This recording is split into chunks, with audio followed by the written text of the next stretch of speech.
Once upon a time, America was healthy and prosperous. There were a few rich and a few poor, but the vast majority were in the middle.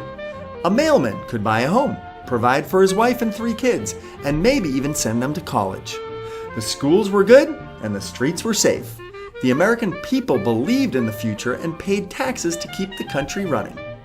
The poor paid a little bit of taxes, the middle class paid a medium amount, and the rich paid the most. Everyone thought this was fair until one day the rich decided they weren't rich enough. The rich found ways to evade taxes. They uncovered loopholes in tax laws to shelter their money. They also bought elections and manipulated politics in order to keep as much of their money as possible. With all the extra wealth, the rich took their money and built factories in countries where labor was dirt cheap and workers had no rights.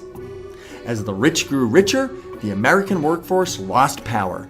The middle class began to disappear and the wealth gap grew wider.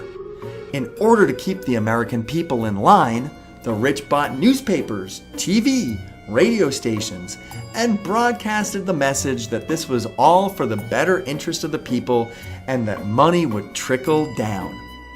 As it stands today, the top 1% of the population owns 40% of the country's wealth. The bottom half only controls 2.5%.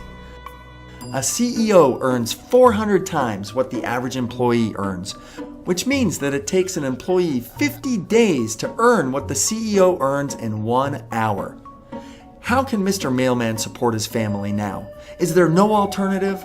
Or can the 99% come together and reverse this vicious cycle? For more interesting videos like this one, please subscribe.